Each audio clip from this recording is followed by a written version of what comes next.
যে driving licence এবং গাড়ির যে রেজিস্ট্রেশন যে সার্টিফিকেট সেগুলো কাগজের মাধ্যমে দেওয়া হয়।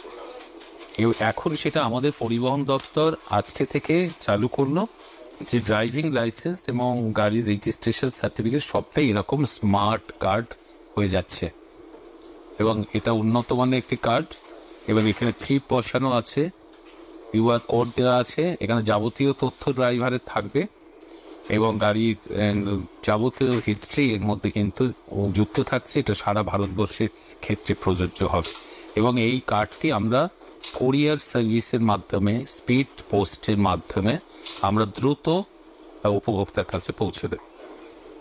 গাড়ির ড্রাইভিং টেস্ট দেওয়ার অল্প কয়েকদিনের মধ্যেই এটি বাড়িতে ডাকযোগে পৌঁছে যাবে। এটা এতদিন ছিল না। ভারতবর্ষের মধ্যে এই প্রথম একটি রাজ্য একই সাথে ড্রাইভিং লাইসেন্স এবং গাড়ির রেজিস্ট্রেশন সার্টিফিকেট স্মার্ট কার্ডের মাধ্যমে প্রবর্তন। ওই ব্লু বুকটাই কিন্তু এটা হচ্ছে স্মার্ট কার্ডের মধ্যে স্মার্ট কার্ড। তো ভিডিও দেখে আশা করি বুঝতেই পেরেছেন, পশ্চিমবঙ্গে কিন্তু চালু হয়ে গেছে ড্রাইভিং লাইসেন্সের স্মার্ট কার্ড, যে স্মার্ট কার্ডের মধ্যে কিন্তু আপনার গাড়ির ব্লু বুক ইনক্লুড থাকবে। আর এই স্মার্ট কার্ড থাকলে কিন্তু আপনার অন্য কোনো কাগজ রাখার দরকার পড়বে না। আর ইতিমধ্যেই কিন্তু এই স্মার্ট কার্ডের অনলাইন আবেদন শুরু হয়ে গেছে। আপনারা চাইলেই কিন্তু অনলাইনের মাধ্যমে নিজের স্মার্টফোনের মাধ্যমে এই স্মার্ট কার্ডের জন্য আবেদন করতে পারবেন। তো অনলাইনে ড্রাইভিং লাইসেন্সের স্মার্ট কার্ড কীভাবে অর্ডার করতে হয় বিস্তারিত জানতে হলে অবশ্যই কমেন্ট বক্সে জানাবেন।